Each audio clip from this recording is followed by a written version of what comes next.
Va ora in onda Cultura e Arte con il professore Andrea Rognoni. Buongiorno Andrea, a te la linea. Grazie Sveva, un grande saluto a tutti. Oggi parliamo di comunitarismo, ma soprattutto a partire dalle 12:25 con la professoressa Silvia Landi, come illustrato dal promo, parliamo di scuola, di educazione, della modalità con cui tentare di educare, arrivati oramai a un quarto del secolo e approssimandoci a un terzo, nel senso di dare uno sguardo anche al futuro. Puntata quindi dedicata a queste tematiche. Non parleremo oggi di arte, ma vi prometto a tutti quelli che sono interessati alle mostre che faremo una puntata speciale presto, prima delle vacanze, per dare dei consigli su cosa andare a visitare di bello in Italia. Allora, vediamo se è in contatto con noi Roberto Priora, perché Roberto Priora, lo studioso che già tutti conoscete, che si occupa di tematiche metapolitiche, di approfondimento di filosofia morale, di cultura ed altro, è pronto a raccontarci qualcosa oggi, no? Pronto? Sentiamo? Pronto? Ciao Silvia, anche se non è ancora collegata. Sì, poi ci collegheremo con Silvia. Ecco, allora, quello che vorrei sapere da te, riprendendo un po' certi discorsi che avevamo già impostato, ecco, sappiamo che tu ti interessi di comunitarismo, che il comunitarismo è sempre al centro della tua attenzione come filosofia morale, culturale e politica, quindi al centro c'è il concetto della persona, del legame sociale per tutti i comunitaristi di questo mondo. Questa visione, ecco, secondo te come si può relazionare in una società che oggi come oggi purtroppo duole dirlo, ma è fortemente individualista? A te la parola. Va bene, grazie a tutti di questa bellissima occasione di confronto su temi molto importanti. Allora, come tu dicevi giustamente, ci sapranno, i miei interventi su questa radio e non solo sono sempre stati all'insegna della militanza identitaria, etnoregionalista e federalista, che si è caratterizzata da un impegno metapolitico per nuove sintesi per un'Europa dei popoli e delle regioni. E sotto questo aspetto io ho abbracciato il pensiero del comunitarismo, di cui ho parlato anche in altre trasmissioni, anche specificando cosa si intende per comunitarismo. In questa puntata ci sarà una ben ponderata, ma sempre coerente, variazione che ha due caratteristiche. In primo luogo, il mio intervento di oggi sarà breve e ha una funzione introduttiva della tematica e dell'ospite d'onore di oggi, che è la professoressa Silvia Landi. Per quanto riguarda la seconda caratteristica, lo scopo di oggi è esplorare la questione antropologica a monte dei temi che dibattiamo. Infatti tu giustamente, caro Andrea, insegni che la cultura è il fondamento di un lavoro metapolitico e questo va ribadito più che mai oggi, in un contesto dominato dall'algida legge del do ut des economicista. C'è la famosa colonizzazione dell'immaginario economicista di cui parlava Serge Latouche, la forma capitale di cui parlava anche Alain de Benoist, che insieme a vari fattori, perché la visione è anche complessa, fa evaporare il ruolo della cultura e del pensiero. E a questo riguardo rimando un bellissimo testo di Stigler, che è un filosofo anche da poco, morto. Pensare, curare, riflessione sull'epoca della post-verità, è un testo di Melteni del 2024.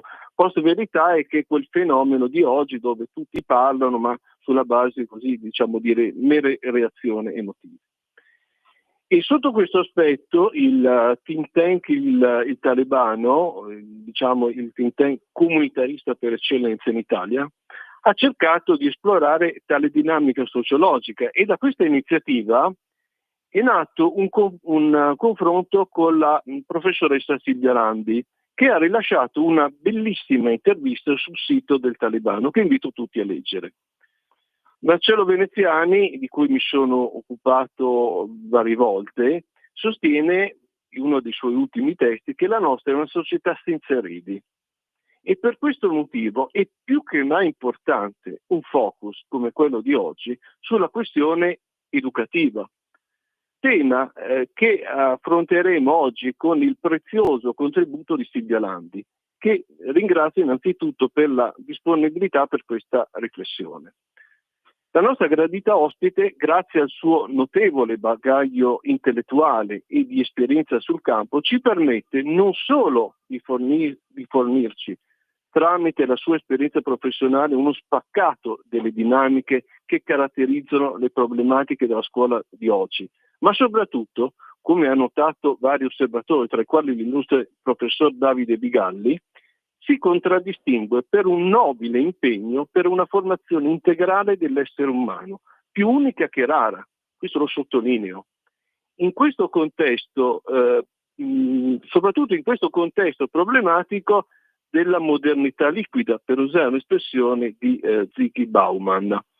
Questo è fondamentale perché una società senza eredi ha più che mai bisogno di un antidoto sanamente educativo, sia umanamente, ma anche nella prospettiva specifica che porta avanti di un impegno metapolitico per un'Europa dei popoli.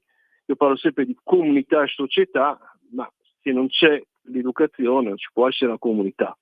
E questo lo sottolineo perché le alternative al liberal globalismo non possono e non devono essere ridotte a patologie di lunatic fringe che spesso popolano il mondo, cosiddetto mondo non mainstream.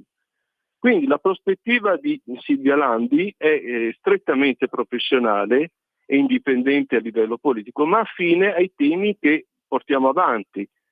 E si contraddistingue soprattutto per il suo nobile impegno a una formazione integrale dell'essere umano, senza la quale non si va da nessuna parte.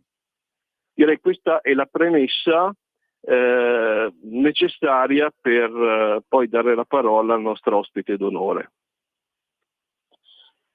Sì, caro Roberto. Quindi noi adesso affronteremo questa tematica appena ci colleghiamo con Silvia Landi.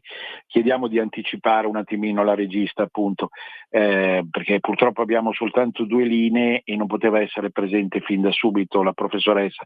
Però ecco, è sicuro che attraverso quello che può essere anche la tua propedeusi, appunto, la professoressa sarà in grado di raccontarci qual è il presente e qual è il futuro della scuola, non solo perché la frequenta come educatrice e docente, ma proprio perché attraverso di te o attraverso il tuo contributo può capire e approfondire alcune tematiche di base senza le quali noi non possiamo costruire una scuola nuova.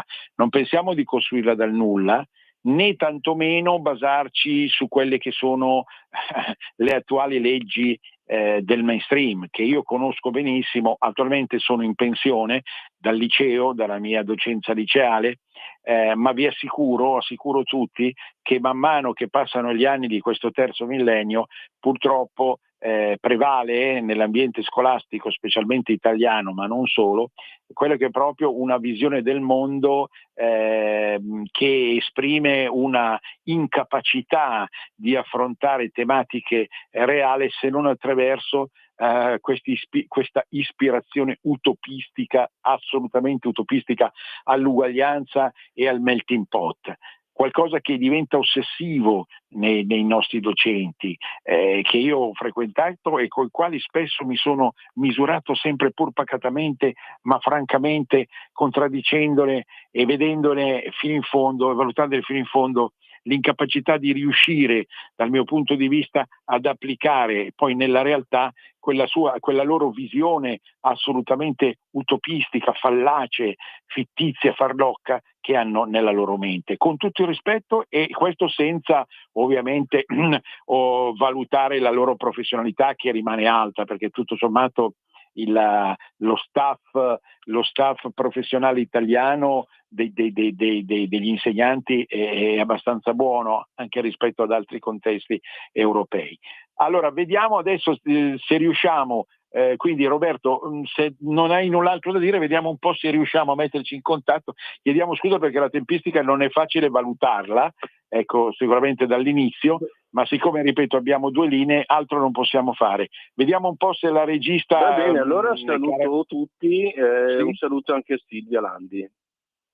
Sì, è che adesso ci verrà appunto a parlare, diciamo, riuscendo a... Andrea, a scusami. così... Sì, Io adesso pronto? mi metto in contatto con la Certo, professoressa intanto, Landi, sì, però intanto ho appunto l'altro qualcosa da ospite dire io, purtroppo deve perché buttare giù il prima ha telefono citato perché il nostro ci sono caro solo 2 Roberto, linee. ha citato Marcello Veneziani. Beh, è uscita una bomba mediatica, signori. Marcello Veneziani, uno dei più grandi intellettuali italiani, Marcello Veneziani, collaboratore attualmente di Panorama, ha fatto uscire C'era una volta il Sud. Io raccomando assolutamente questa produzione libraria della Rizzoli, oramai in tutte le librerie, perché è una produzione anche fotografica di quello che era un mondo incantato che non esiste più. Quante volte abbiamo detto ritorniamo a scoprire il vero nord, ritorniamo a scoprire il vero sud. Marcello Veneziani, partendo proprio da visioni che affini a quelle di Roberto Priora... Andrea, scusami se ti Sì? interrompo, la professoressa Landi è in linea.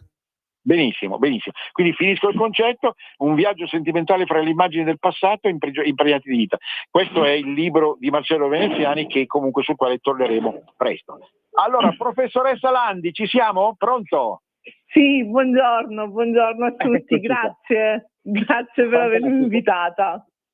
Mancherebbe, sappiamo della sua autorevolezza e della sua esperienza, e qui ci interessa, partendo da quelli che sono stati i preamboli assolutamente esemplari di Roberto Priora, ci interessa proprio di capire meglio come valutare le tematiche scolastiche di oggi. Quindi le faccio subito questa domanda. Sì. Cerchi di guidare i nostri ascoltatori, ecco, su questa analisi delle problematiche dell'educazione. Non è la prima volta, adesso le lascio subito la parola, non è la prima volta che ne parliamo, perché poi tra l'altro in radio abbiamo anche un'altra insegnante, che è la Francesca Corobella, ma comunque è ovvio che più persone che ci possano attraverso queste onde dare dei consigli sulla base dell'esperienza, approfondimento della riflessione eccetera, tanto meglio è. A lei la parola, professoressa.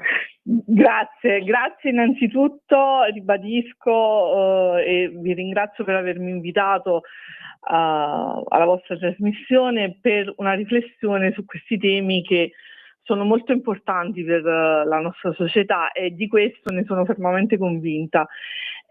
Appunto per questo concordo con tutto quello detto dallo studioso Roberto Priora, e prima di rispondere alla domanda che lei mi ha posto, vorrei presentarmi. Io sono una docente di lingua e letteratura inglese e francese, e sono laureata in lingua e letterature straniere per il plurilinguismo europeo, prima all'Università di Pisciano e poi alla Federico II di Napoli, e sono abilitata per l'insegnamento delle 2 discipline, appunto delle 2 lingue. Sono anche esaminatrice per le certificazioni linguistiche di lingua inglese con la British Institute, e ho partecipato a vari corsi di aggiornamento, e recentemente ho iniziato una mia collaborazione con una rivista scientifica per la quale avrò delle pubblicazioni in merito a dei saggi che appunto trattano di insegnamento, di glottodidattica, comunque nell'ambito dell'educazione. E poi ho lavorato in vari istituti, sia paritari che statali, come istituti professionali, tecnici, licei e CPA. E voglio sottolineare che il mio impegno educativo ha anche un altro aspetto importante, perché io sono, prima di essere docente, sono una mamma che ha comunque cresciuto 2 figlie, posso dirlo, da sola, e questo ha conferito alla mia scelta professionale un significato più profondo. E vedo che le problematiche che noi docenti dobbiamo affrontare oggi sono molteplici e connesse anche al ruolo che abbiamo anche come genitore. Prima di tutto ho notato nella mia esperienza che c'è una frammentazione proprio del tessuto relazionale tra studenti, scuola e famiglia, perché viviamo in un contesto dove tutto scorre velocemente e la comunicazione è immediata. Questa frammentazione si può trovare anche tra colleghi, lo dico, però ci tengo a sottolineare che per quanto riguarda la mia esperienza di insegnamento, nelle scuole dove ho svolto servizio questa frammentazione non l'ho ancora percepita e anzi, al contrario, i miei colleghi sono stati molto collaborativi e molto umani. Poi c'è un forte aumento di studenti con fragilità cognitive, linguistiche e culturali, e ciò pone delle serie sfide per le quali servirebbero strumenti adeguati, tempi di stesi e anche un maggiore lavoro di squadra e quindi anche una maggiore comunicazione. Però purtroppo in molti casi ci si trova da soli a gestire queste situazioni che sono molto serie e che meriterebbero una rete di supporto più ampio. Inoltre sottolineo che, come si può evincere anche dalla cronaca, sono in aumento casi di violenza contro gli insegnanti o comunque contro la scuola stessa, e io in primis ho vissuto un'esperienza simile. Infatti più volte, soprattutto nel mio ultimo periodo di docenza, sono finita in ospedale per effetto di una infelice iniziativa, così la dovrei chiamare, non personalmente indirizzata a me, ma alla scuola in quanto tale, da parte di uno studente minorenne che ha spruzzato uno spray al peperoncino nei corridoi della scuola, e quindi questo mi ha provocato dei forti danni alla mia persona e sono dovuta andare in ospedale per ben 3 volte. E quindi questo mi ha portato a riflettere e a riflettere criticamente in modo costruttivo su queste problematiche, non solo per ciò che concerne il nostro ruolo di docenti, ma in generale per il futuro della nostra società. Famiglia e scuola devono lavorare in sinergia, devono essere un tutt'uno su queste problematiche per il bene dei nostri ragazzi, perché questi ragazzi a volte portano queste problematiche dentro di sé, queste questioni personali e non si aprono con il mondo adulto, e noi adulti abbiamo il dovere e il compito di ascoltare questi ragazzi per gestirli al meglio. Sono consapevole ovviamente che come madre e come docente le difficoltà sono tante e ovviamente ognuno di noi vorrebbe un mondo perfetto, ma la perfezione non esiste purtroppo. Però credo fortemente che la questione educativa e anche l'essere comunità e l'attenzione per la persona siano temi molto importanti che non devono in nessun modo essere trascurati. Le famiglie però ci tengo a sottolineare che non devono vedere noi docenti come antagonisti, magari per un malcompreso amore dei propri figli che porta a coprire i figli delle loro mancanze. I genitori non devono coprire i loro figli, perché proteggere i figli da questi conflitti significa insegnare loro a non prendersi le proprie responsabilità, e invece noi dobbiamo fare il contrario, dobbiamo insegnare ai nostri figli a prendersi le proprie responsabilità in modo consapevole e anche civilmente. E sotto questo aspetto, anche se non mi pongo all'interno di un impegno politico, credo di poter condividere con voi il valore della cultura per una società migliore, inteso proprio come percorso di vita dove si cresce insieme con una condivisione armonica dei problemi della vita, prima ancora di acquisire nozioni e titoli che sono senza dubbio importanti, ma bisogna andare a monte di questi problemi. Certo. Ecco, nell'avvisarla che adesso fra 2 minuti avremo un break breve, comunque di 2 minuti a sua volta, ecco. Le pongo un altro interrogativo, ecco. Quindi a questo punto qual è più specificatamente la sua visione con cui affronta in maniera sostanziosa i problemi del mondo educativo, professoressa Landi? Allora, cercherò di essere breve per questi 2 minuti. Sì, dopo andiamo oltre, poi dopo il break andiamo avanti, quindi prenda con calma la questione. Ok, allora, innanzitutto come insegnante e come madre, perché la mia visione è duplice, tutto il mio impegno e tutta la mia dedizione è riversato proprio nei confronti dell'amore che ho per il futuro dei ragazzi, e sottolineo ancora l'importanza di una figura adulta che deve accompagnare il giovane nell'affrontare le sfide della vita. Quindi la scuola, la famiglia, i docenti, la società, la comunità è come se fosse un'esperienza dove bisogna camminare insieme e bisogna crescere insieme. Perché essere docenti non significa soltanto essere un erogatore di nozioni, ma significa aiutare il ragazzo in quanto essere umano a orientarsi in un mondo complesso dove tutto cambia velocemente. E quindi educare vuol dire anche permettere ai ragazzi di sviluppare un sano e costruttivo senso critico. Quindi è questo il modo in cui io affronto, questa è la mia visione per affrontare la sfida educativa che noi oggi docenti riscontriamo nelle scuole. Se ho ancora tempo continuo, altrimenti... No, allora sentiamo adesso, intanto un altro consiglio librario nel frattempo da parte mia, chiedo scusa perché la trasmissione è sempre ricca di spunti, ma è un piccolo break.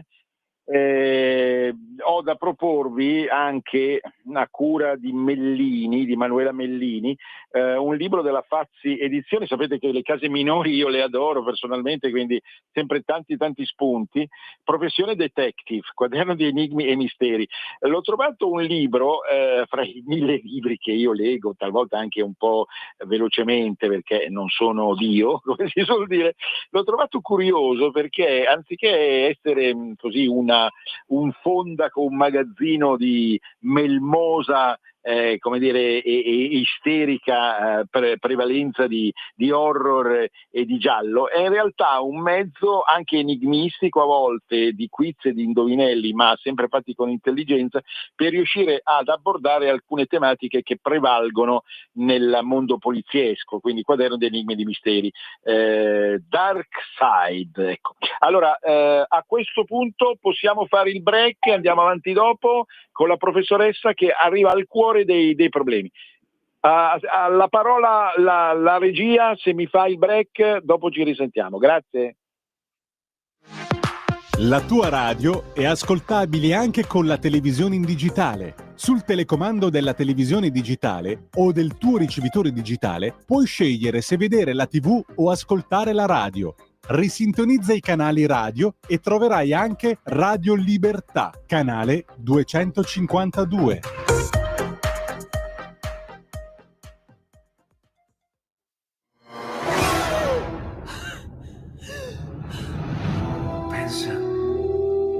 respirare.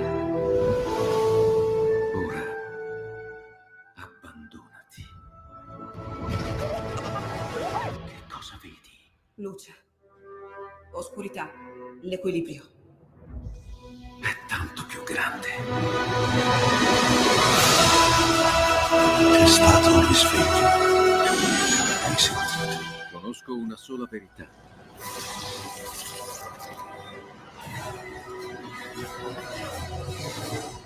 Movie Time ti fa entrare nel vivo del cinema, ti fa sentire come se fossi tu il protagonista del grande schermo.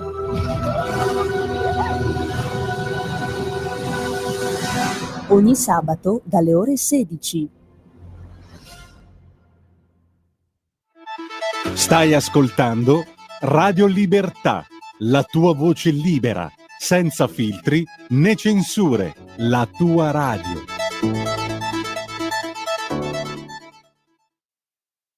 Sempre più liberi con La Tua Radio è il nuovo sito che mette in prima pagina opinioni, firme, notizie, uno sguardo nuovo e originale sui fatti che ci circondano. Il nuovo quotidiano online, semplicemente radiolibertà.net. Ehi tu, non trovi più il segnale di Radio Libertà sulla tua radio DAB? Non disperarti, risintonizza! Sì, ma come? È facile, tasto menu, poi scegli il tasto corrispondente alla ricerca automatica dei canali, attendi qualche minuto e tutte le stazioni DAB della tua zona saranno disponibili. Per la tua pubblicità visita il sito radiolibertà.net. Di nuovo voi la linea? Benissimo, allora siamo in contatto telefonico con la professoressa Silvia Landi, docente di lingua e letteratura francese, lingua e letteratura inglese, e che ci sta un po' illustrando, partendo dalle problematiche di base che contraddistinguono la scuola a un terzo oramai di questo secolo XXI, sta illustrando il modo con cui ella ha deciso, dopo una debita esperienza e riflessione, insomma, di abbordare queste cocenti questioni che anch'io nel mio piccolo ho conosciuto come docente di liceo. A lei la parola, professoressa. Grazie mille. Vi ringrazio per avermi ridato la parola e allora continuo con quello che stavo dicendo prima. Quindi prima mi è stata fatta questa domanda: come affronto, qual è la mia visione con cui affronto i problemi del mondo educativo? Allora, educare vuol dire permettere ai ragazzi di coltivare un sano e costruttivo senso critico e di costruire un senso di comunità. Significa mettere al centro la relazione, quindi con i ragazzi, comprendendone i vissuti. Bisogna capire i vissuti degli studenti, le fatiche dei docenti e anche i travagli dei genitori. Io sono convinta che bisogna partire con l'ascoltare prima di giudicare, bisogna spiegare prima di punire e cercare di far ammettere poi ai ragazzi anche i propri errori, in quanto i ragazzi devono essere coscienti e consapevoli dei propri errori. Questo perché essere comunità significa esserci, significa essere presenti, significa essere solidali e significa condividerne anche il carico. Quindi non dobbiamo perdere la speranza nella scuola come spazio di umanità, come spazio di crescita e di incontro vero. La scuola non può e non deve limitarsi ad essere un luogo di mera trasmissione nozionistica. Infatti la cultura non è soltanto apprendere la matematica o la storia o magari le lingue straniere che io insegno. E ovviamente questi sono aspetti imprescindibili, ma c'è dell'altro oltre alla mera burocrazia che gestisce tutto questo, perché l'insegnamento è un impegno umano profondo, un atto quotidiano di fiducia nel futuro significa imparare a vivere insieme in modo responsabile, in modo rispettoso e consapevole delle proprie azioni. E questo lo dico sia come insegnante che come madre. E questi ultimi sono temi che ho espresso anche nell'intervista sul Talebano, accettando di confrontarmi appunto su queste tematiche che, come ha detto prima lo studioso Roberto Priora, sono a monte. Per questo ribadisco la mia filosofia dell'amore per i nostri ragazzi, ribadisco l'attenzione al ruolo dell'educazione per il bene comune, ribadisco l'introduzione di strumenti teorici e pratici che aiutino a fronteggiare queste sfide.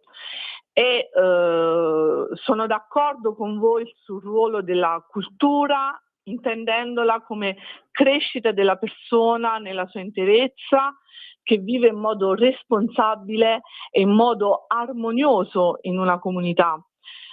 È ovvio che io non mi illudo di creare un mondo perfetto, so che non viviamo in un mondo perfetto, ma bisogna impegnarsi sicuramente in modo serio e consapevole su questi temi, e ciò si può e si deve fare.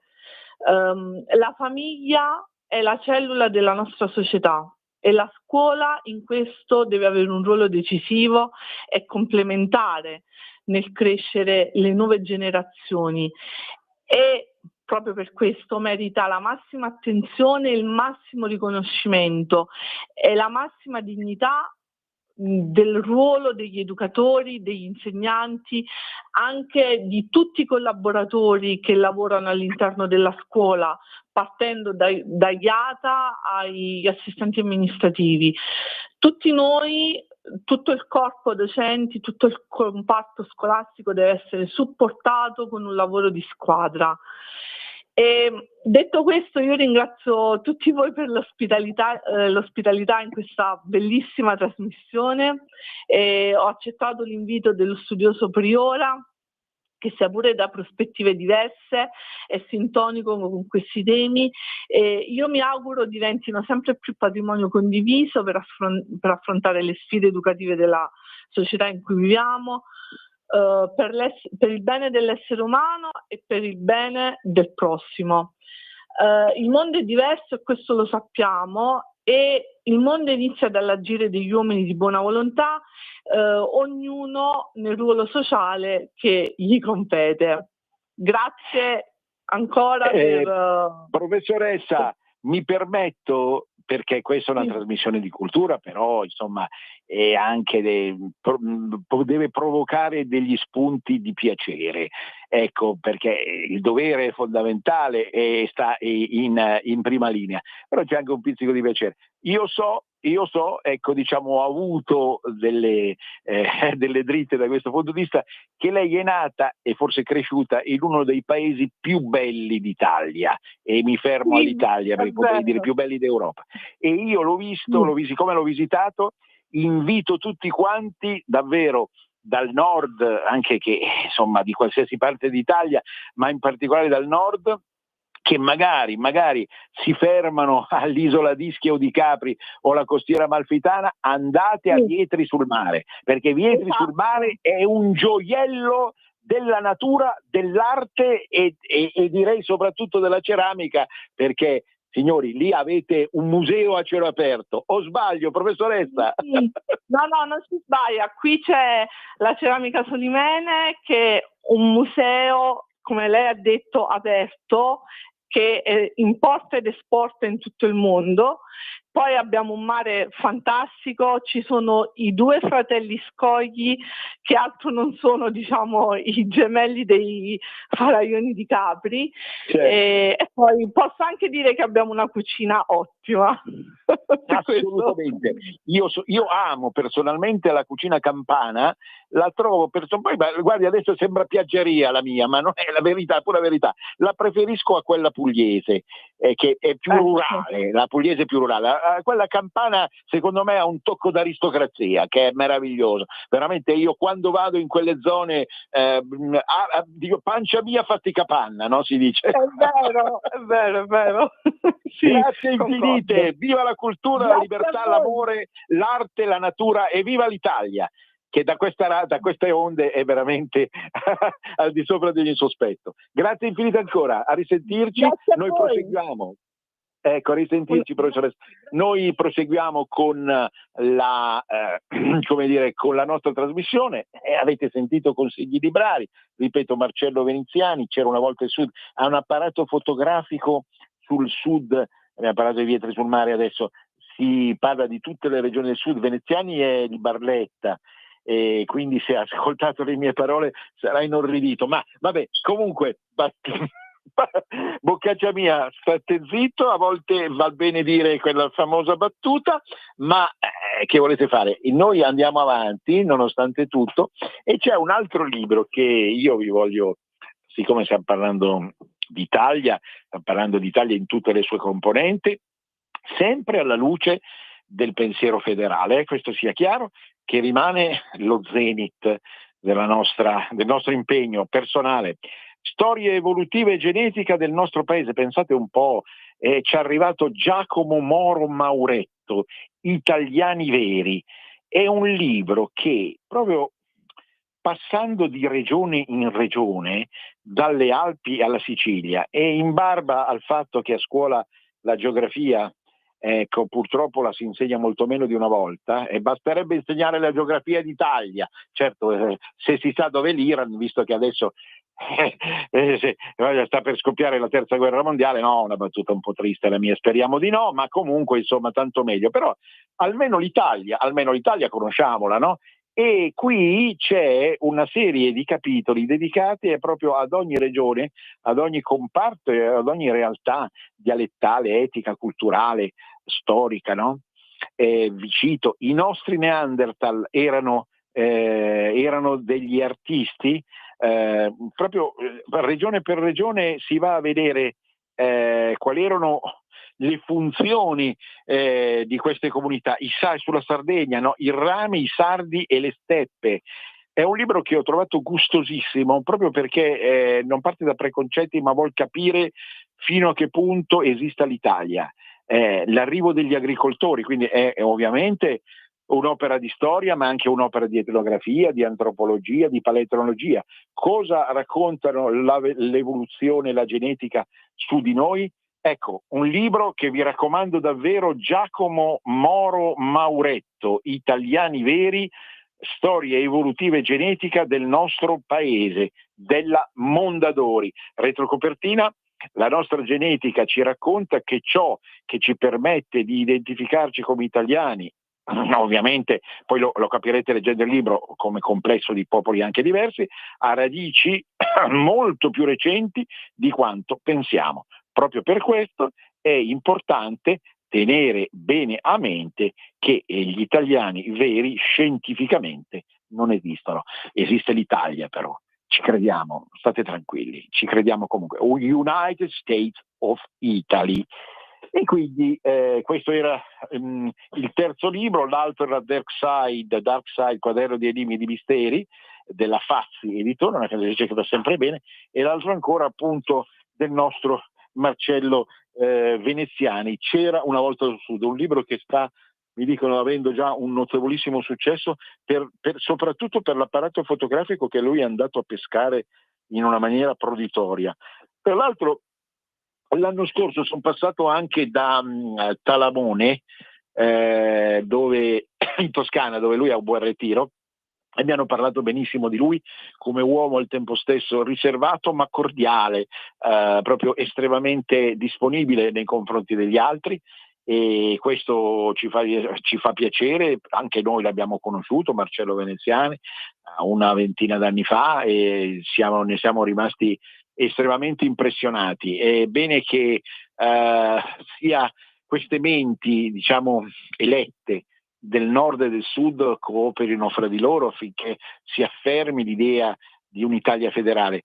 Veneziani era partito da una visione, diciamo, più compiutamente nazionalista, ma gli ultimi esiti della sua ricerca, del suo approfondimento come storico, ricordo che il libro su Giambattista Vico, come filosofo, come maître à penser, ci riconducono comunque alla riscoperta della piccola comunità. Non è un caso poi alla fine che esista un governo di centrodestra dove appunto i federalisti puri, sapete chi sono, o i forsitalisti o quelli che hanno una visione più tradizionale dell'unità di patria, collaborano insieme per riuscire a costruire la nuova Italia. Sicuramente questo discorso non piace ad alcuni secessionisti. Capiamo le ragioni dei secessionisti sia del nord che del sud, al di là ovviamente di scelte personali, di schieramenti specifici o di comportamenti modulari e strategici sui quali non discutiamo, ma insomma siamo convinti che la via per riuscire in qualche modo a superare l'impasse che abbiamo vissuto negli ultimi tempi sia sicuramente quella di riformulare, no? Partendo comunque da una visione di alleanza e di confronto continuo con tutti, riformulare certamente quest'idea di nazione, quest'idea insomma di Stato, che certamente non può fare a meno dei maestri del liberalismo, dei maestri del conservatorismo, di tutti quei maestri che si sono operati, che hanno dato la vita, potremmo dire, la vita intera in nome appunto sempre della libertà. Ricordo a questo proposito anche il mio ancora disponibile Filosofia del leghismo delle edizioni Italia Storica. Cercate ancora su Amazon, lo troverete per chi ancora lo vuole ottenere. Insomma, rimane, che io sappia, l'unico libro finora uscito sulla filosofia del leghismo, insomma, il pensiero, il titolo esatto è Il pensiero leghista. Cioè, io ne ho prima parlato di contenuto, ora vi dico il titolo, che è Il pensiero leghista. E quindi fra tutti i consigli librari ancora mi permetto, siccome non è completamente esaurito, dopo 4 anni dall'uscita, devo dire che sono soddisfatto, ma non è ancora completamente esaurito il libro, quindi è possibile ancora acquistarlo attraverso Amazon. Allora, noi ci avviamo sabato dopo sabato a quel 5 luglio che probabilmente sarà l'ultimo nostro intervento per Ragiono da Prof, ovviamente il 2024-2025. Avremo ancora, questo ve lo preannuncio, Marco Tognini, che il prossimo sabato parlerà di quella incredibile fenomenologia degli anni 70, esattamente sono passati 50 anni, che ha visto il Partito Comunista sorpassare la Democrazia Cristiana. Fu un'illusione ottica, testimone il giornalista Pastore, ma questo ce lo dirà meglio proprio Tognini il prossimo sabato. Un altro appuntamento sarà verso fine mese con il romanziere Sergio Fanucci, che ci parla di un suo libro che è appena uscito e sicuramente sta destando molta impressione, perché poi tra l'altro parla anche di attualità del Vaticano e di come diciamo così un certo modo di gestire tutte le risorse della Santa Sede in giro per il mondo comunque condizioni fortemente ancora oggi, come peraltro ci diceva anche lo studioso Gulisano, la realtà che noi stiamo effettivamente vivendo. Qualcuno di voi mi ha scritto in questi giorni, non faccio nomi perché hanno richiesto la privacy, perché Rognoni non ci parli della gravissima situazione attuale nel mondo, col rischio, ve la citavo prima magari in maniera provocatoria, dello scoppio di una terza guerra mondiale. Non lo faccio perché penso di non essere all'altezza. Non voglio rifare il verso a Donzelli, all'onorevole Donzelli, di cui alcune cose proprio non condivido, di Fratelli d'Italia, però quando lui afferma che per dare dei giudizi perentori su chi ha ragione e chi ha torto bisogna vivere in un determinato luogo, io sono d'accordo con lui.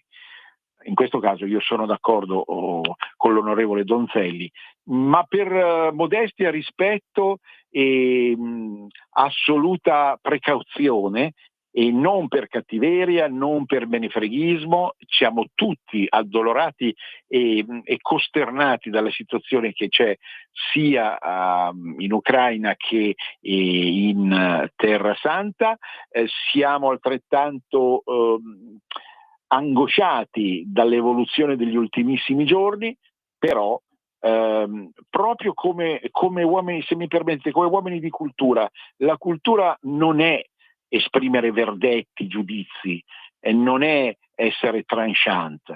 La cultura è riflettere, pensare e meditare, sempre sopra ogni cosa. La nostra trasmissione non è mai stata una trasmissione di politica, quindi non era il caso ovviamente di esprimere per forza non solo dei giudizi così, ma degli auspici altrettanto tranchant. Siamo in attesa di una soluzione di tutti i problemi da parte di chi si sta occupando della faccenda, cioè dei politici, di tutti quelli che stanno agendo a livello nazionale e internazionale affinché davvero si venga a creare una situazione di pace. Ma non ci è mai piaciuto, neanche ai tempi della guerra in Jugoslavia o di altre tregende, no, di tipo militare anziché geopolitico particolare, non ci è mai piaciuto esprimere, non fa parte della nostra mentalità. Non fa, cioè quelle visioni dogmatiche che in ogni occasione vogliono esprimerci in termini categorici, c'è qualcuno che ha ragione e c'è qualcuno che ha torto. Non è così, non funziona così. Diceva Manzoni, quel guazzabuglio dell'animo umano, rileggetevi Manzoni, I Promessi Sposi, che ha tanti consigli da dare, non solo come sembra sull'amore e la tradizione, ma anche su tanti aspetti della vita che appaiono più grandi in un certo senso di quello che poi in realtà sembrano essere. Quindi di fronte alle cose grandi bisogna farsi piccoli, lo diceva già Pascoli. Siamo alla fine oggi, un po' anticipata, ma vi devo proprio salutare. Un grande abbraccio a tutti, a risentirci. Venezia risorga per sempre. Avete ascoltato Cultura e Arte con il professore Andrea Rognoni.